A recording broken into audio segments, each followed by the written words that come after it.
Senator Moore, your time expires. Senator Xenophon. Thank you, Mr Acting Deputy President. The National Ice Task Force is set to report soon, after months of examining the scourge of ice in Australia and what a scourge it is. How many thousands, many thousands of families has it destroyed? How many families has it ripped apart? How many individuals has it hurt, and how many have been hurt by those who have a problem with ice? The task force has received more than 1,300 submissions, including one from myself, spoken to experts and stakeholders, and will, by the end of the year, produce a national ice action strategy. A key initiative from the strategy has to be a significant boost to voluntary rehabilitation services around the nation and in regional and rural areas. Mr Deputy President, I've seen constituent after constituent who have told me stories of how a family member has been devastated by ice. They cannot get into a treatment program, they cannot get the help they need. And just recently, a friend of mine in this person's own family, their family member could not get help through government agencies, could not get the necessary help, and this family had to spend in the order of $25,000 for a health program which appears to have been very effective. But why should families have to mortgage their homes, cash in their super, take out loans in order to get help that we as a community ought to be able to make available? Now, funding has to be stepped up and locked in. We can't have the seesaw approach that we saw in the 2014 when the federal government cut funding to the non-government health sector by $600 million over 3 years, only to reinstate funding to drug and alcohol rehabilitation services on an annual basis later that year. But, Mr Acting Deputy President, I believe that in addition to significantly boosting voluntary rehabilitation, which will help many lives, we also need to go further. Tonight I want to take a close forensic look at something that has to be considered, something that has so far been considered too hard in Australia, but which we must introduce as part of our national response to ice, namely mandatory rehabilitation for those who've been affected by ice and other serious drugs and substances for adolescents and adults. It's been a success in Sweden, which has dedicated programs for both young people and adults, and I'll be speaking shortly about an eye-opening report by the very experienced and respected Australian magistrate Jennifer Bowles into the Swedish program for young people. We have to look at tougher policies, and I don't mean tough in a punitive way, but policies that are effective, policies that are both compassionate and fair, but also effective, because ice is taking this country by storm.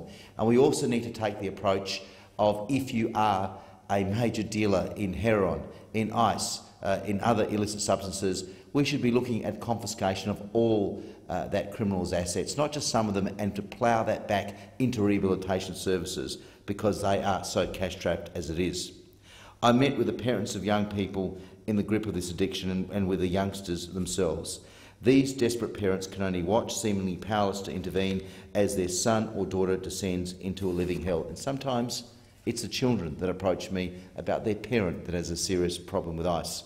Time and again, in speaking to families, the problem of inadequate drug rehabilitation comes up as a key problem, both inadequate in meeting the high demand for treatment, causing long waiting periods, but also inadequate in that Australia relies almost entirely on a voluntary drug rehabilitation model, which is not a bad thing, but we need, in exceptional circumstances, to look at mandatory rehabilitation. In the face of ice, the most addictive drug that appears yet devised, which multiplies the risk of psychotic illness by 11 times, which changes the personality of the user so that their closest family no longer recognise them. How can we only offer voluntary rehabilitation? Because if you're in the grip of that addiction, you are not in the position to make an informed, free choice as to what needs to be done. Are we as a nation going to stand by coldly and watch as young people, adults, unwilling to enter rehabilitation because they are gripped by addiction paranoia, they descend into crime, into violence, and potentially an early grave, and even more tragically, can injure and potentially kill others? I've been very grateful for the work of the Children's Court Magistrate from Victoria, Jennifer Bowles, who, as a result of a Churchill Fellowship last year, examined the system of mandatory drug rehabilitation in Sweden. I commend the report to my colleagues. As a magistrate for 17 years, she has confronted head-on the broken lives of many young people with drug problems. Her report, What Can Be Done, is necessary reading. amongst legislators, amongst policymakers, amongst anyone who cares about this problem. Magistrate Bowles says that the key problem in Australia in trying to respond to these desperate young people is the inability to keep them engaged in treatment and recovery due to the voluntary nature of the system, because it's so easy to be pulled out of that. She highlights that last calendar year the Children's Court in Victoria issued 2,625 search warrants for missing children under state care, a cohort hugely at risk of drug abuse and mental health problems. She quotes from an affidavit of one such search warrant of a 13-year-old girl, who we'll call Annie, who walked out of residential care. The girl was an ice user with sexualised behaviours. We're talking about a 13-year-old. She was raised by a mother who had recently passed away and who was estranged from her father, who had recently come out of prison. The evidence from Annie's affidavit said in the Children's Court that Annie is frequently reported to be in the company of an older negative peer group and is reported to engage in substance abuse, primarily ice. After previously going missing for 5 weeks, Annie eventually came back and her behaviour was much worse. The affidavit tells us why.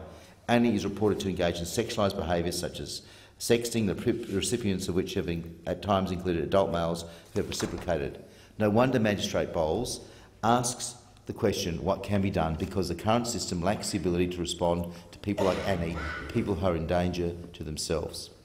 Looking around the nation, the Parliamentary Library has advised the precise number of drug and alcohol treatment beds for young people is very difficult to determine.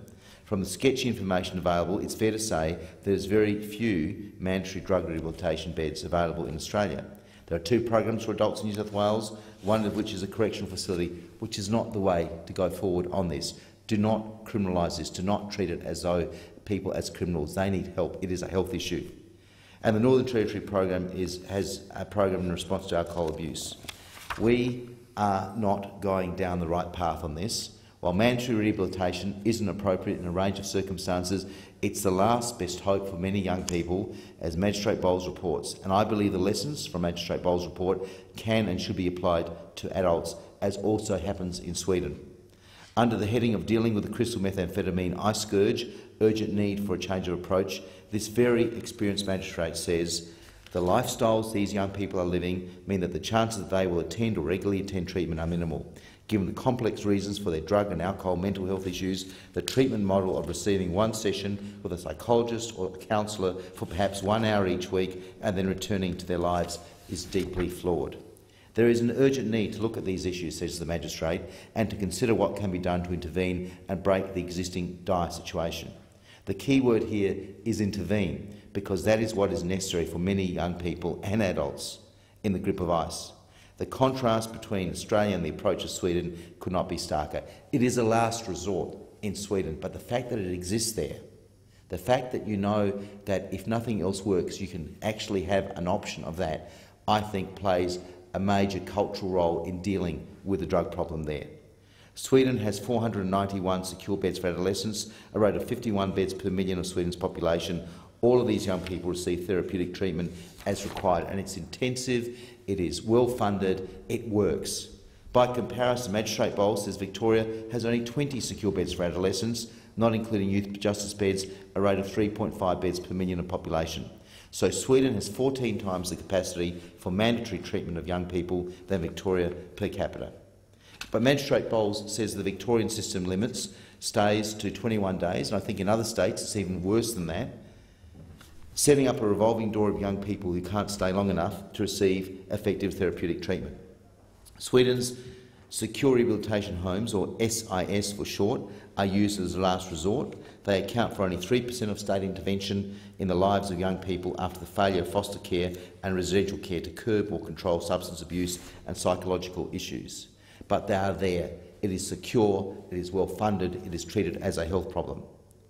The key finding from Sweden appears to be that it is mandatory rehabilitation does work for a cohort of young people where there is no other choice.